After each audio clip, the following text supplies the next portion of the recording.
What's up, guys? Four-wheeler doctor back again. It's been a while.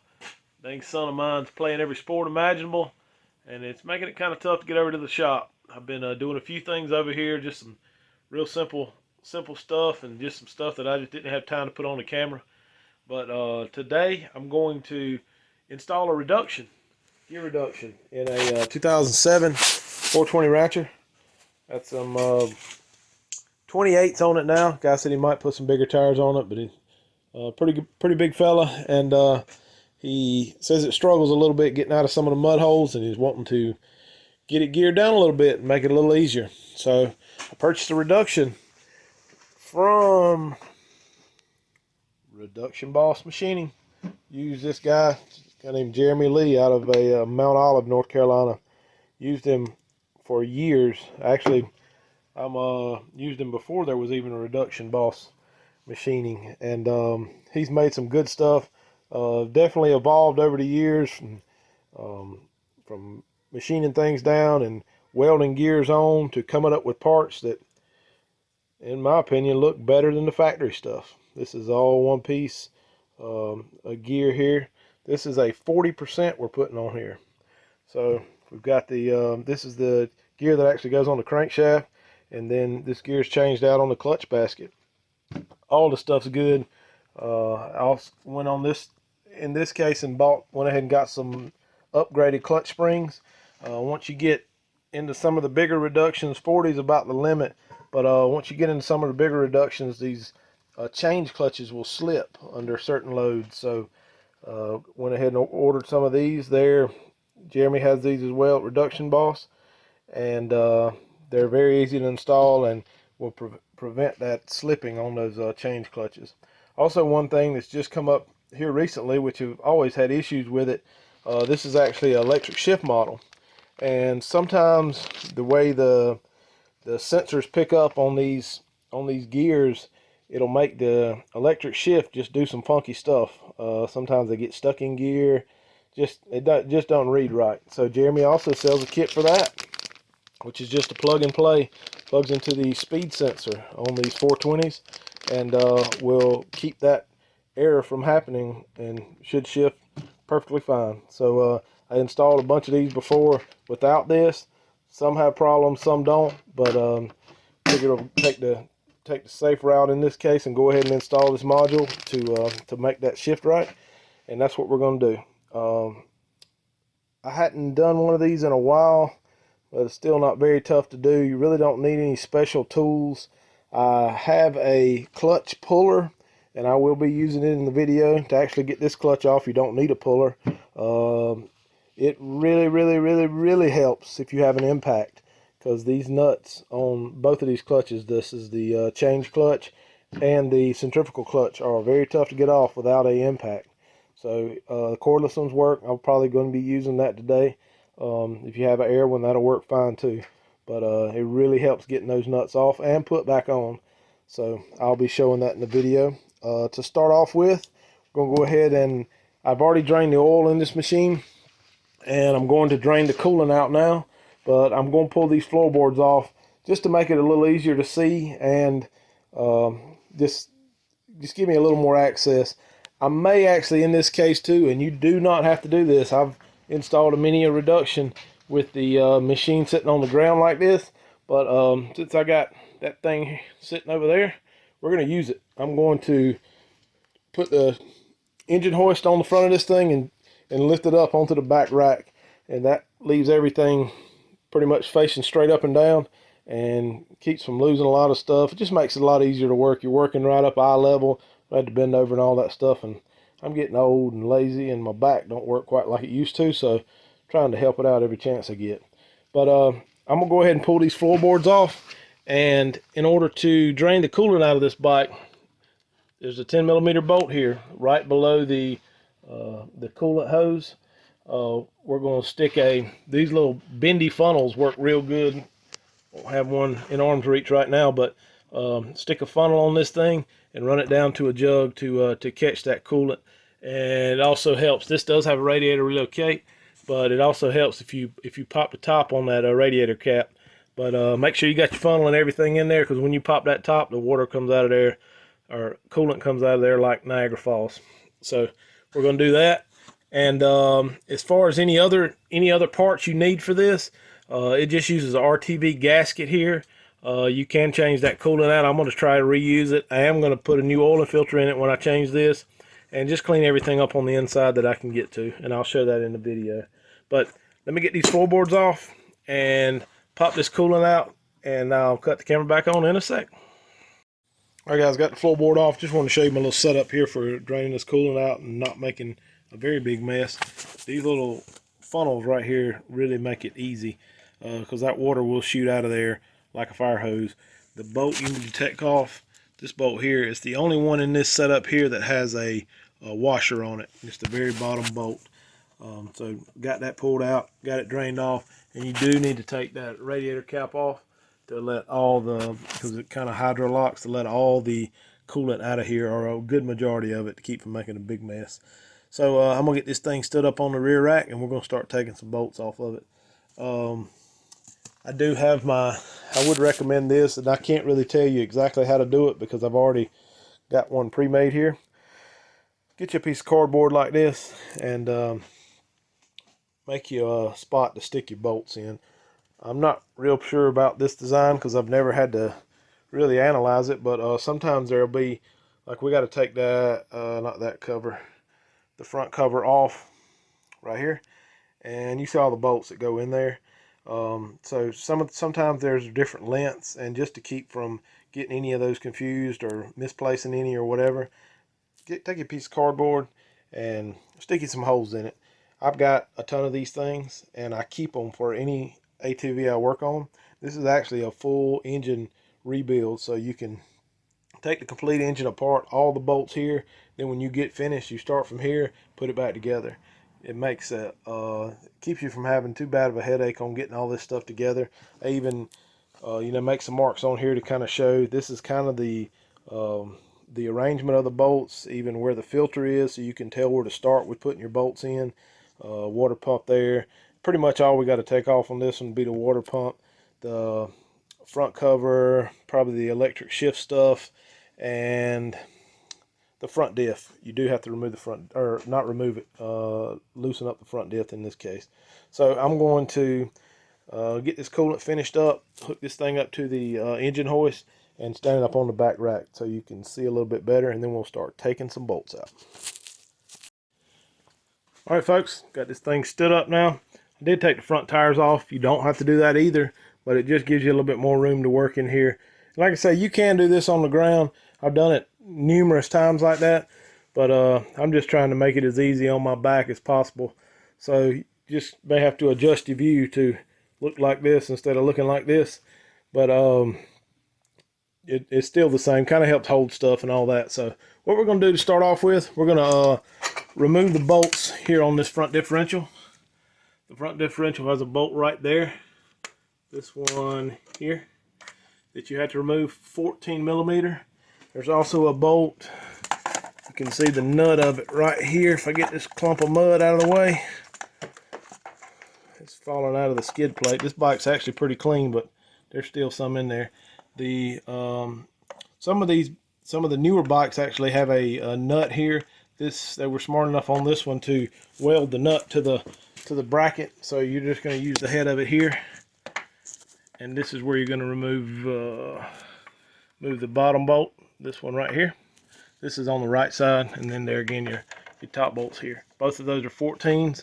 You'll need a wrench on the top one to hold the nut, and this bottom one you will not. I usually just take an extension, stick in here with my impact. I'm going to use the battery powered one here, and I'll get those loosened up and then cut the camera back on and show you how to slide that differential forward so that we can get that drive shaft out. All right, guys, got everything lined up here. Now what you want to do, got the bolts out. So you want to take a crowbar. This is a fairly thin one here, and pry up on the end of this shaft. And what this is going to do is let the differential slide up enough that you can get this drive shaft off of the little shaft that comes out of the engine.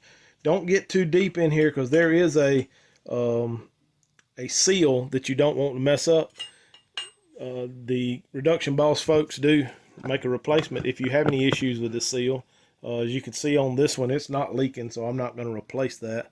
But there is a replacement if you do need it. One other thing you want to do here is make sure your wheel is turned to the right, because it clears up your tie rods here. Your differential would hit your tie rod if you don't. So we'll see. Sometimes you have to wiggle the differential around when you do this, but I'm going to stick this crowbar in here and pry up on it. It's spring loaded, the drive shaft is, so it will collapse a little ways until everything starts moving. But there you go. Now you can see the differential is moving up. See it actually moving here. So just keep prying up on it, and you can wiggle this diff around a little bit to get it to slide up as far as you possibly go. I kind of pick up on the differential just a little, and there you go. And your drive shaft comes off. Hoping you can see this. Drive shaft comes off. Kind of roll the boot back a little bit on the top side of this drive shaft. Probably can use the crowbar to do that as well, to help you slide it off this end. We're just trying to remove this drive shaft all the way off here. Pry around on this boot. Really nothing holding it but the boot in a groove on the differential.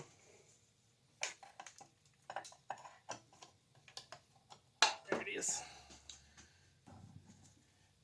And then there you go. That boot's what was holding on the top side.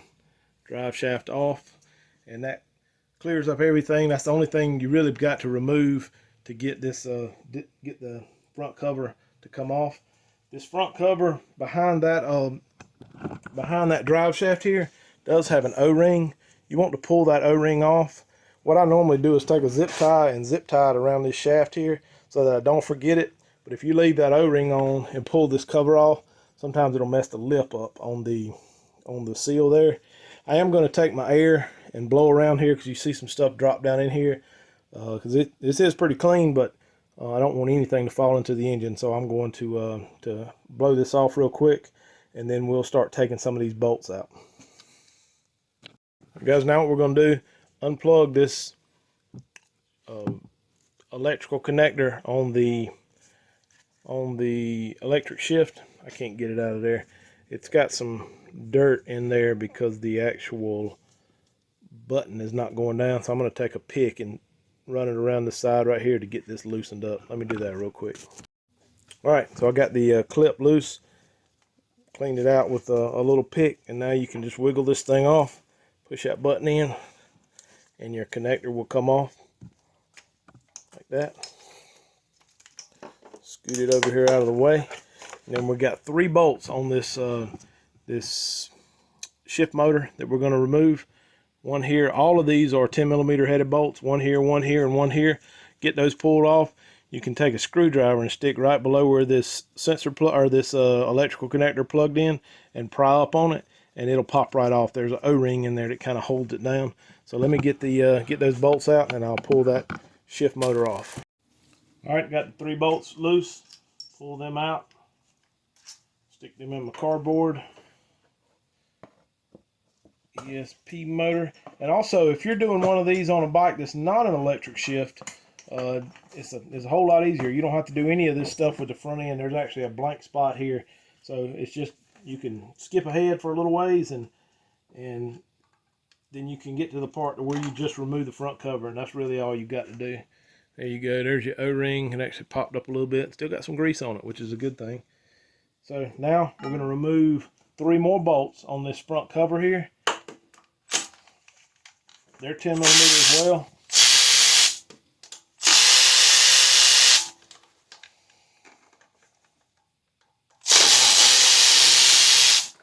And unlike that shift motor, these actually have, this actually has RTV on it. So it's got a little pry point right here close to the shaft. Sometimes you can get that to pop up. I'm gonna see if I can pry off of this shaft here and get it to come up. Oh yeah, come right up. Got it to break loose. That's the hardest thing, just to get it to break loose.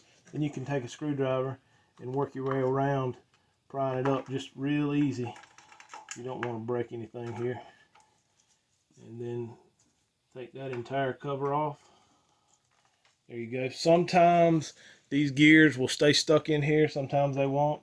If they stay in here in the engine like this, you just take them off. This is super clean in here. Still got some green grease in there from the factory, which is pretty amazing on a bike with this much age on it. But take those two pieces. I'm just going to leave those together, sit those over on the floor, so we'll get ready to throw those back in here in just a minute.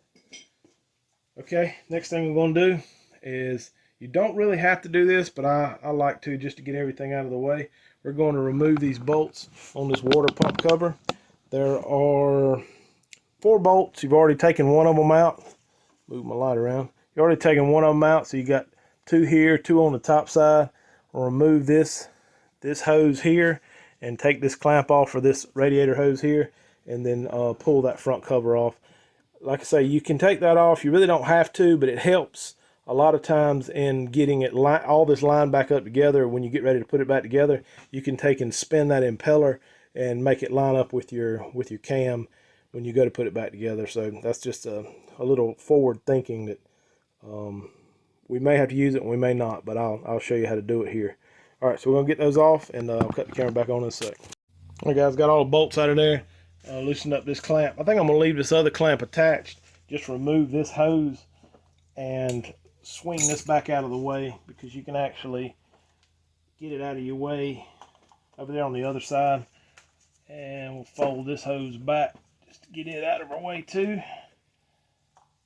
So you can slide this back here, and I'll have to go tie that back over there. But you can see the impeller here. That just helps, let's say, getting access to this just helps to line up everything later. It does not have a gasket on it. It just has an O-ring seal. So taking this off really doesn't hurt anything, or well, it does help some when you can line this up, but you can just clean that up, stick it back on. You don't have to put any RTV or anything like that on it.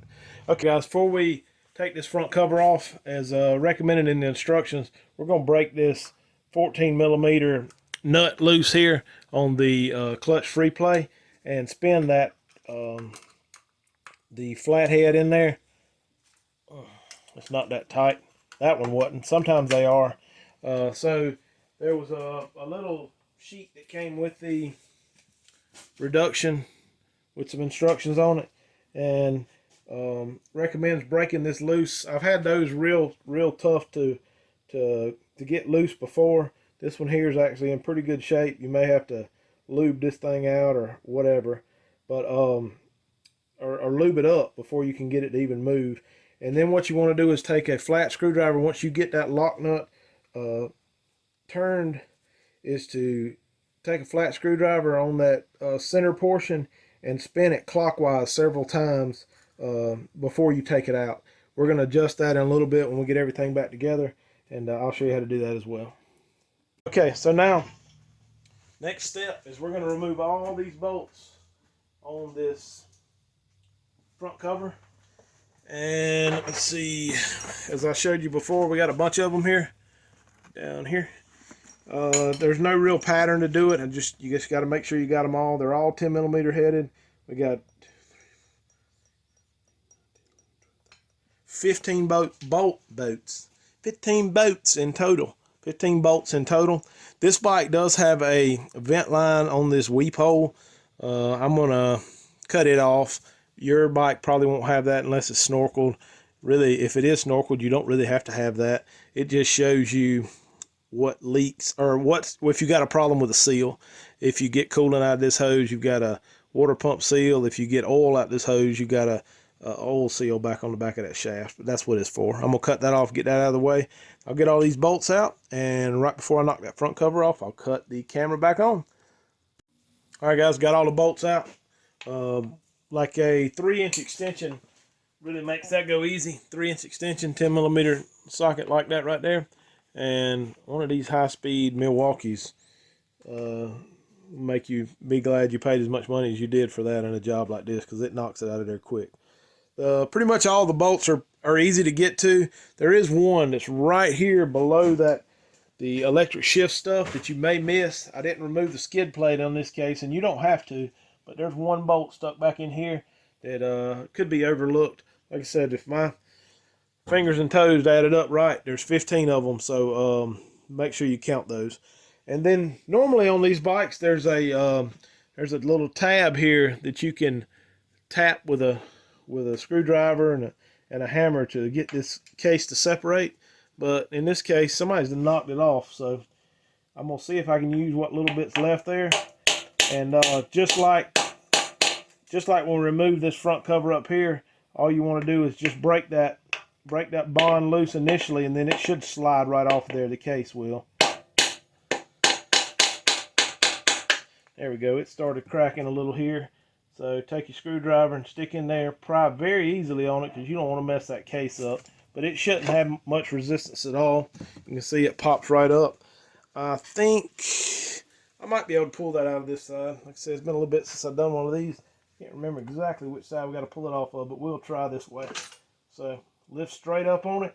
Got to get it up far enough to get it off of that shift shaft that comes out the front of the cover. Like that.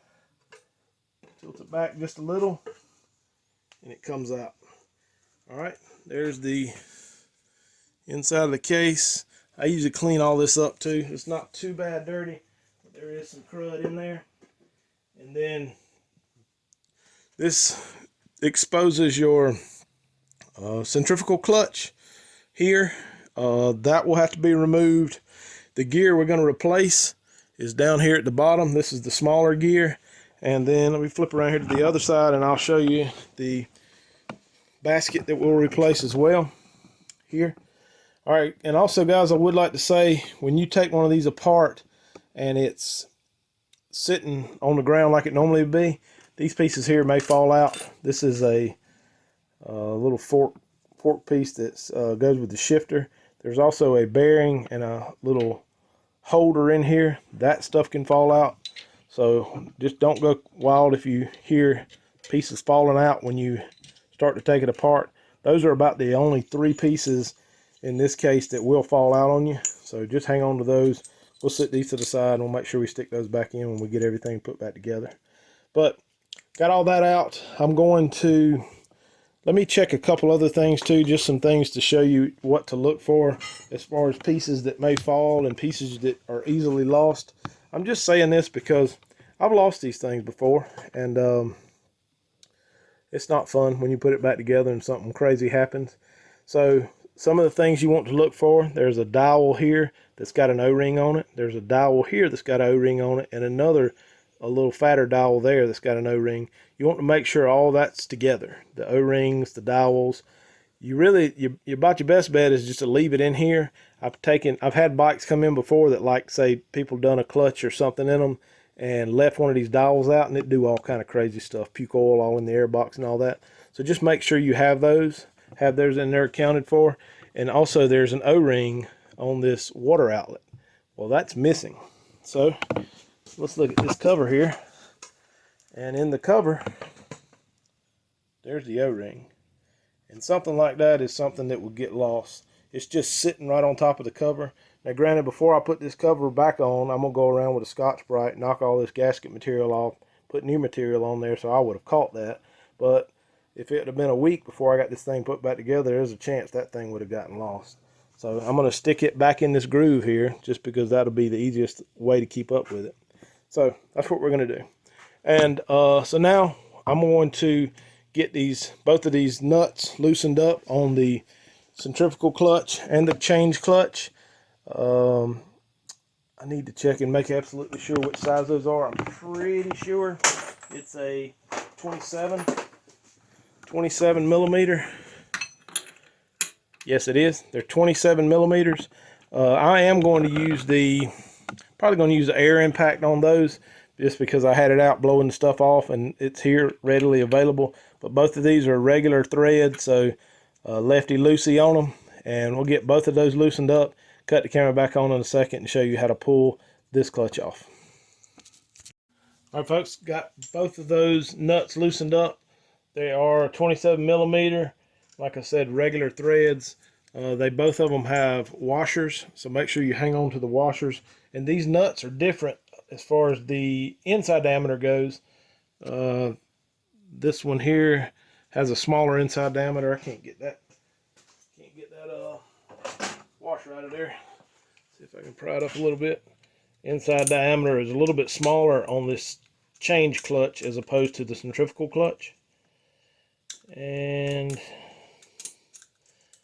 well, we'll just leave that on there right now. It's really not that crucial. This one here is the one that takes a puller to get off. Purchase this online. You can also get this from Reduction Boss. It screws down onto some threads that are on the inside of the clutch there. It's fine thread. I couldn't tell you what the thread pattern is on it right now, but that screws down on there, and then you thread this center portion in to push it off. You can see as I thread this on, or as I take this thing off, it has very little pressure on it. It's not like it's pressed on there or anything. And to be honest with you, I've used a 2-jaw and pulled these off for a long time, but sometimes you do run the risk of maybe bending the clutch bell or something if you do use a 2-jaw. So I'm showing you the right way to do it. Now, you can do it however you want to, but this is the proper way to do it. So tighten down this center shaft here. And then once it gets down, tighten up on it, and it'll pull that clutch off. These things aren't real strong. They're actually made to break loose and then run fast. So that's not a whole lot of pressure on it to get that off. And then you just pick straight up on the bell and the clutch at the same time.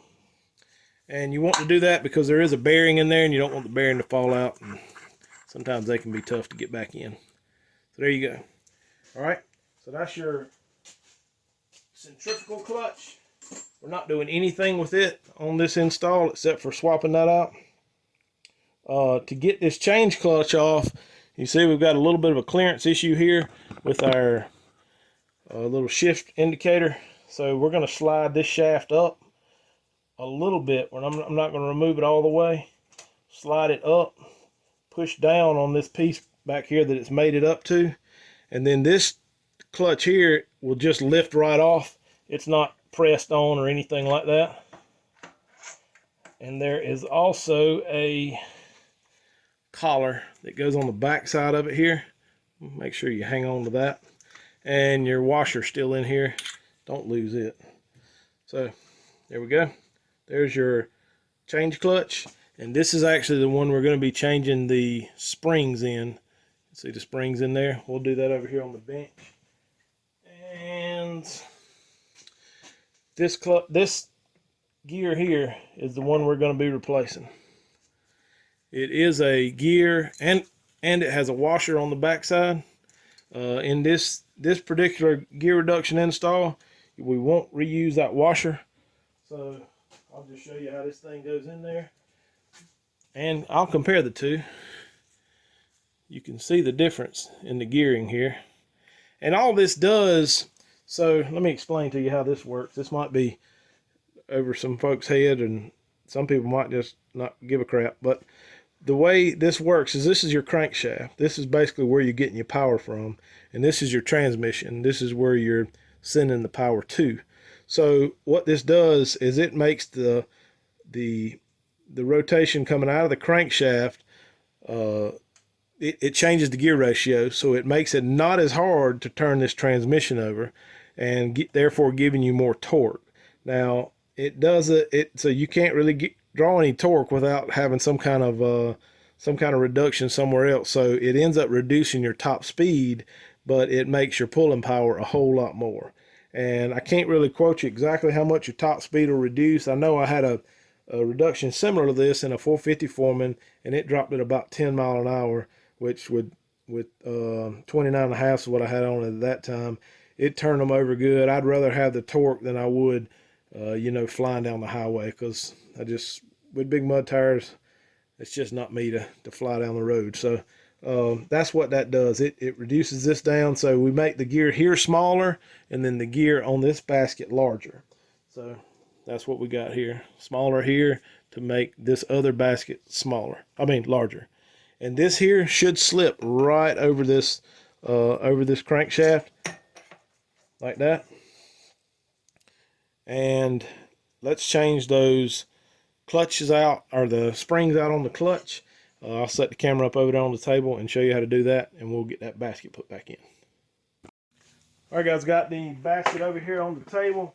I think I got all the tools I'm gonna need to do these spring swap, but just a little comparison. So this is the old basket here, and I'm gonna show you I went ahead and slipped that bushing in that new basket, but I'll show you how to do it. Show you the difference in the gears. See, those are a lot smaller on this original basket, and these are much larger. That's where some of your reduction comes from. And start off with, like I said, I'd already done it, but I'll show you again. You want to put this bushing. We're going to pretty much swap everything off of this basket into this new basket. Put this bushing in the rear of that basket there. And then we're going to remove these clutch plates. Be careful on taking these off. There's actually a washer in here as well. Sometimes it'll be stuck to here. Sometimes it's stuck in here. In my case, it's in the basket. Make sure you take it, put it in your new basket. And then this is pretty much, you're done with the original one now. So now we're going to take these bolts out, 10mm headed bolts, and get these springs out of it. What you want to do on these is keep some pressure on these plates, because you can see how close those plates are together. You want to keep some pressure on them so that they don't come apart, and also loosen these bolts up a little bit at the time to just help keeping that pressure on them. Actually, I like to take a couple of them, loosen them up pretty good, and then the other two that are left, kind of alternate on loosening them like that. Just work your way around. These bolts are fairly long, so it takes a little bit to loosen them all the way up. But the key here is to keep some pressure on that clutch disc so that they don't come out and twist, because they can be a little aggravating to get all lined up. So we got those completely loosened up. Pick this whole plate up with the bolts on it. Take these springs out. Put the new springs in.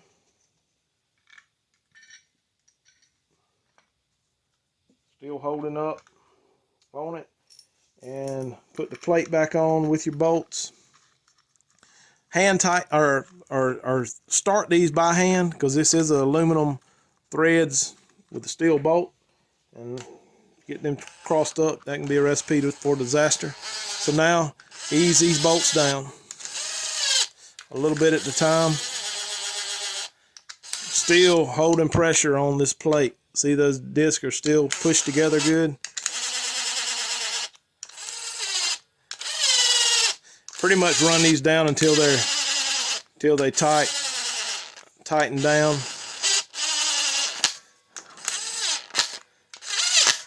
And then the torque spec on these are 12, I believe it's 12 foot-pounds, 9 Newton meters, and I keep a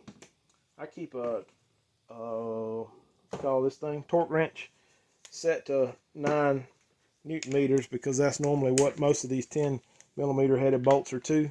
So we'll see if we can hold on to this one. It's not very tight. See there? There you go. Check all 4 of those. Make them click. Make sure your washer's in here, and then slide this back together. Paying close attention to a majority of your grooves or slots will go into this. Grooves will go into this slot, and then this one offset one sits in these. So set this down in there like this. Twist it around like that right there. It's all sitting down in there. Plates are still tight together. Everything's good to go, so that's good to put back in. So let me cut the camera off right now, get everything set up back over here on the bike, and we'll put this thing back together. All right, guys, we'll get this thing put back together. I went around with some Scotch-Brite and cleaned up the old gasket material around this edge here. I'm going to put more gasket material on it, but I found this easier if you put it on the cover instead of putting it around here. So that's what we're going to do. But we're going to start off. I've already got the clutch or the new gear here, and remember, do not use that old washer, the factory washer behind that gear. Twist that thing to get it to slide down on there. Now we're going to install the change clutch. Got it ready to go back on. It should slide right over the shaft. Sometimes you have to rotate it a little bit to get the splines to line up. And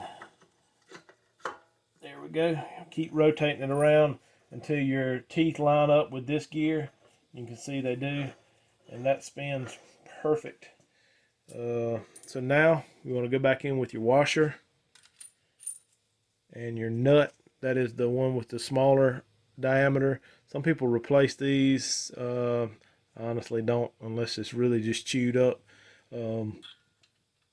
And start that in with your hand first, and then get your 27 millimeter, tighten that down. I'm gonna do it with the impact. It calls for, I think this one calls for 87 foot-pounds, which is pretty darn tight. It's tough to even get it that tight and hold it with your hand. You might have to jam something between your gears on your clutch there. But these nuts are staked, so normally I run them in with a 1/2 inch impact, about as hard as it'll go, and then stake it. I've never had an issue with one of these coming off using that method. But I understand 87 is the way you're supposed to do it with a torque wrench, and I'm just not doing it. I can't hold on to it that hard, and maybe if I had another person here to help me hold something, I might could do it, but we're not going to do that. So I'm going to hit this with the impact, get that tightened down. Then you need to rotate this shaft back into place, which we can actually do that now. Lift up on it, slide it back down in between this this spring over here, and it snaps down in there. That's it, all the way down. So let me grab the impact, get that, and then we're going to slide that the centrifugal clutch on. You guys got that tightened up. There is a notch in this shaft. I can't spin that one around. But what you want to do is take and there's a little edge on that nut. You can see it there. You want to take a punch and hit that edge onto that little flat part of the shaft. See if I can show you here without getting you too bad drunk. See that flat part right there? Little square piece that's cut out. You want to take that punch and stick it in here and hit that little lip until it goes into that shaft and into that notch, and that helps lock the nut onto the shaft. That's called staking it. So we're going to stake this in there, and then we will get the centrifugal clutch in and do the same thing with it. I actually can show you how to do it, but it's fairly uneventful.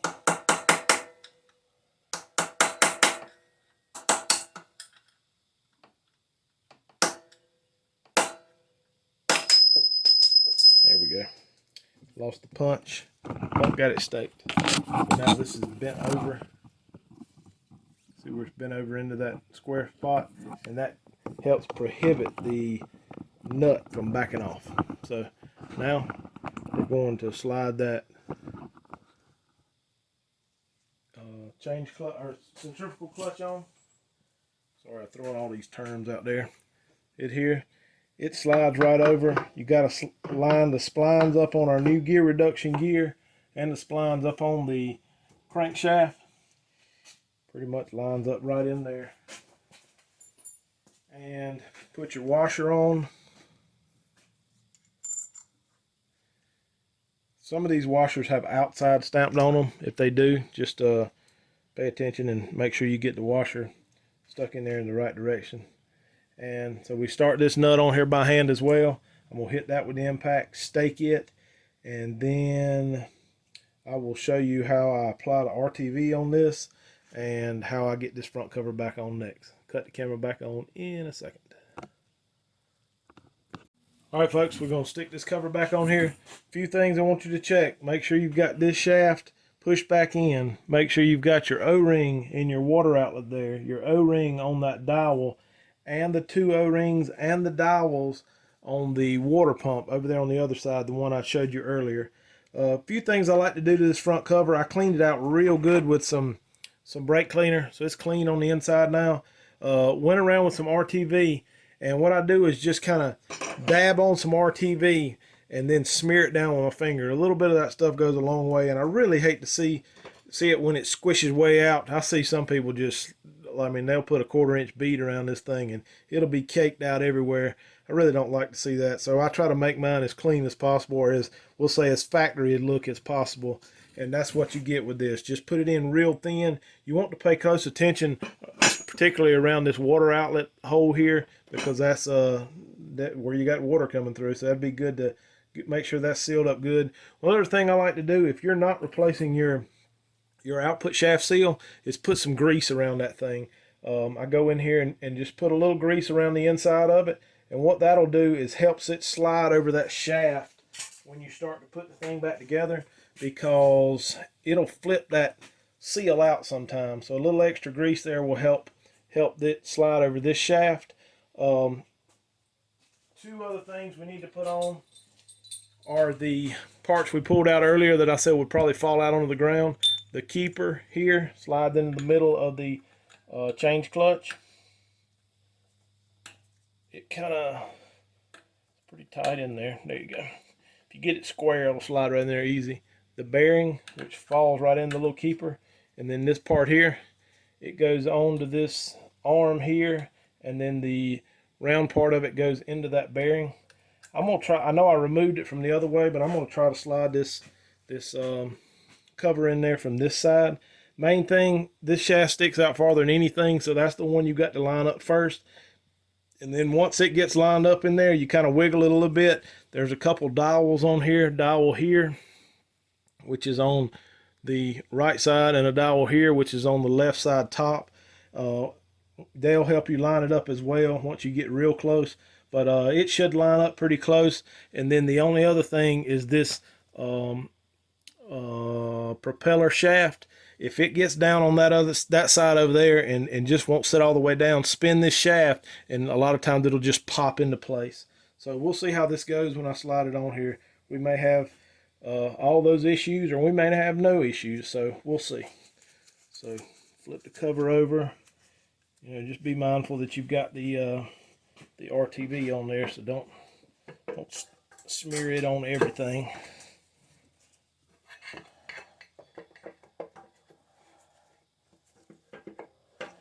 Nope, that ain't gonna work. So it ain't gonna work from this side. Let me stick it in another way.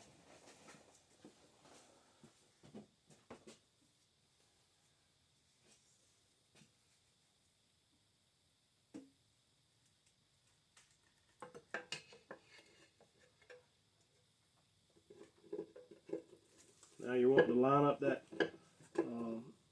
emergency shifter shaft here in the front first. Hopefully I can get it to line up.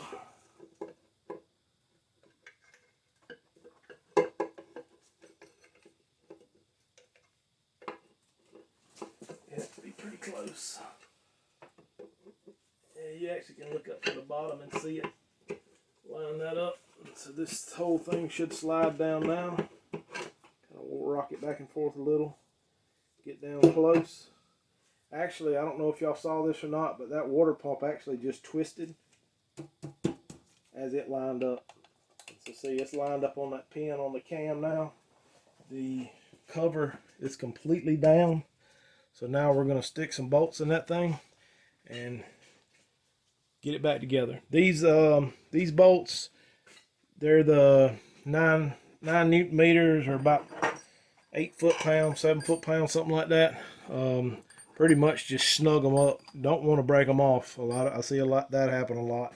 But just stick all your bolts back in there, tighten it up. I like to jump from side to side so you don't run the risk of putting too much pressure on this cover. But you shouldn't in this case. It's all the way down on there now. So we'll get all these snugged up, and then we will go to the electric shift stuff and the water pump. Cut the camera back on in a second. All right, guys, now we're going to stick the electric shift motor on and the water pump cover back on. Start off with, we need to put these gears back in there that came out initially. The way it goes is this piece here goes in first on the shaft that stuck out, and there's two little embossed pieces in the cover here, and you're supposed to just lay this thing down in there until it fits in between those two pieces. Normally I believe it just falls on those about every time, but I believe you could get it off, maybe a tooth or two. Let me see. Actually, I'm kind of curious to see if you can even do that. Yeah, you can, but if you get it off one tooth, it's going to be off a pretty good ways. So line it up to where it's lined up with that mark. This next gear goes in with the smaller gear first, larger gear facing out to where those two line up, and then we need to put some RTV on this cover. I'll give you an example on this, just how I do it. I'm not sure this is right, wrong, or indifferent, but this is just how I do it, and it works out pretty good. Just dab some RTV around it like this, and then go back with your finger and smear it all out, so you make sure you don't have any spots on there that don't have RTV on them. Like that. Whole thing's RTV'd up. And then put this cover, slide it back on. There's a dowel it actually left in the cover in my case, and then there's one over there on the side. Make sure you have both of those dowels before you put it back together. And then this just line that shaft up again that we had to line up with the front cover. My head's probably was all in the way right there on that camera shot. And it's kind of hung on the dowel right there. Wiggle it around and it'll sit down on there. Almost. Yeah, it's hitting that dowel. Tap it with this universal hammer here.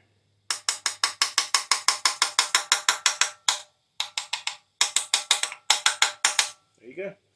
It's on there. We got 3 bolts to hold this cover on, and then 3 bolts that also hold the shift motor in. With that shift motor, before you throw it in there, you do want to put a little bit of grease around that. This one's greased up pretty good, but put a little grease around that O-ring, just to make sure you don't have anything bind up or that thing twist around. Naturally, this bike's got snorkels on it, so I'm sure it rides it in the water. Considering how much water's leaked out of the seat over there, it's been rode in the water a pretty good bit. So slide this shift motor back in there. Kind of wiggle it around, because you don't want that O-ring to roll up out of there on you. Wiggle it around, wiggle it around. There it is. Now it sits down in there. Stick your bolts in it, tighten that up. Let me do that real quick, and I'll cut the camera back on before I do the water pump cover. Guys, I forgot to cut the dang camera back on. But just twisted this cover back around to the water pump. Put all your bolts back in there. This is the one with the washer on it here on the bottom. And tighten these down. These bolts are the same as the other bolts that we did on the clutch cover, or change clutch. About 10 foot-pounds is all they call for. I do go in and torque these down. I don't really know if you have to or not, but honestly, it's just a little bit of insurance from me that I didn't forget to tighten one up, particularly on these 15 bolts here. You know, there's always a chance you might forget to tighten one. So with me going back and torquing, make sure everything's tight on these bikes. So I'm gonna get these tightened down, torqued up. The only thing we got left to do here is connect this hose back up, connect our power wire back up here to the shift motor, and then we got to slide that drive shaft in. I reckon I'll show you how to do that, but let me get this tightened up, then we'll jump over to the drive shaft.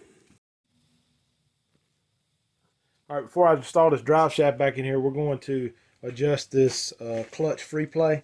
And what the instructions say to do is once you got it back installed, is to turn this flathead screw, the inside of the nut there, counterclockwise until you feel it snug up. So counterclockwise, it snugs up right there. Spin it clockwise a half a turn.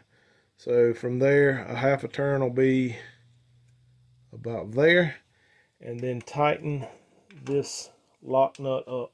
I'm not real sure why this open end of this wrench will not fit on here because I know that is a 14. See, closed end fixed, but the open end won't. I don't know. I can't explain some things. So snug that down. They do recommend that you readjust that every 60 to 80 hours of riding. So that's adjusted right now. Now we need to install that drive shaft back in there. I've got it down here with my O-ring tied to it. Like I said before, don't forget your O-ring there.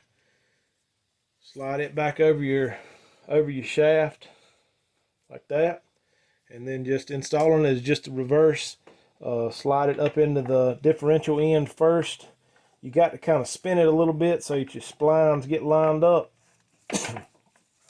Once they get lined up, you can push it up. And let me find my crowbar. Take you into your crowbar, push up on it, wiggle your differential around to get you enough clearance to get it over top of that shaft. So close, so close. Slipped off. Let me grab another crowbar. I don't really like the way that one's working with us. And I got my hand hung. How about I zoom out so you can halfway see what's going on? Halfway. There you go. So we got the drive shaft back in there. Now we're just trying to wiggle it up in there to get it over top of this shaft. Goodness gracious, there's stuff falling down in there. I'm glad that didn't fall down when I had the cover off. So keep going up, keep going up.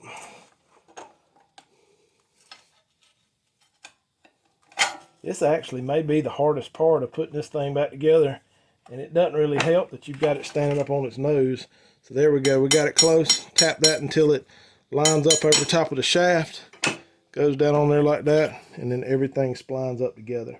So now what you need to do is pull down on your differential to line your bolt hole up on the top. Put that bolt in, your bottom bolt in, sorry, that bolt. Where's the bolt at? Right there. That bolt in, your bottom bolt in, tighten that up, and then you're about ready to put this thing back on the ground. The only other thing, just about forgot about it, the only other thing we've got to do is hook this little module, is what we're going to call this, 40 to 1 or 40%. You see that? This goes on the speed sensor, which on this bike and most of these 500 and 420s is on the back of the engine right here. Watch it not come off just like that other one didn't. Nope, comes off of there. There we go. So, and the way this thing is just a pigtail. So you got one to plug back into here and one to plug back into this loose end. So plug all those up. It'll only go one way. Snaps in there like that. And then this side snaps on the other end, I think. Just like that. Like that right there. And then you want to tie this thing up. Since your exhaust is right here, you need to be mindful of where that is. I may end up just running it to the other side just to keep it away from that exhaust.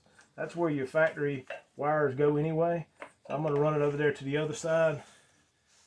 And let me get that tied up. It's actually come with a couple zip ties for that purpose. So we're going to tie it up to the frame over there, kind of high to try to keep it up out of the water again with this thing. But I'll cut the camera back on just a second and just show you how my final routing went on that. All right, guys, got it run under these original factory wires over here. Go over here to the other side. I come up through here with where the wiring harness goes. Put a zip tie here, zip tie in the top. That should be secure right there. Okay, so I did went ahead and changed the filter in this thing. We'll put some oil in it. Got to top off the coolant again. We'll put all this plastic stuff back on here, and I may show you a video of just riding the thing around. I don't really know. I didn't have an original video to compare the two as far as any torque or anything like that goes, but I will give you a video just riding just to show what it'll do. All right, check back with you in just a sec. All right, guys, got it about all back together. Everything seems to be running good. think that's got a whole lot more torque. I didn't really try to blow it up or anything, but it looks like it'll run about, I don't know, maybe 8 miles an hour in first gear, and that's winding it up pretty good. I don't really know how that compares to before, but if you got a stock one, you'll know. I really don't see it reducing the speed on this a whole lot, but the biggest thing, these tires, goodness gracious, these are the BKTs, like I said, 28s. They are super heavy. About all I could do to pick them up and get them mounted up on the front of this thing when it was standing up. So that's definitely killing this power a lot, but this gear reduction should give that back. Anybody got any questions about the long-term, how this thing works out, I'll stay in touch with this owner and keep you up in the comments on how he does, or how he thinks it performs. But I really don't have anywhere to go test it other than just riding up down the road, and it seems to be doing fine with me. All right, guys. Well, appreciate y'all checking out the video. Hit the like button and subscribe. Try to get some more videos out here in the next few weeks on some various things I'm doing, particularly with my truck project. So it's going to be the next thing to roll in here. So thanks for watching. Have a good night.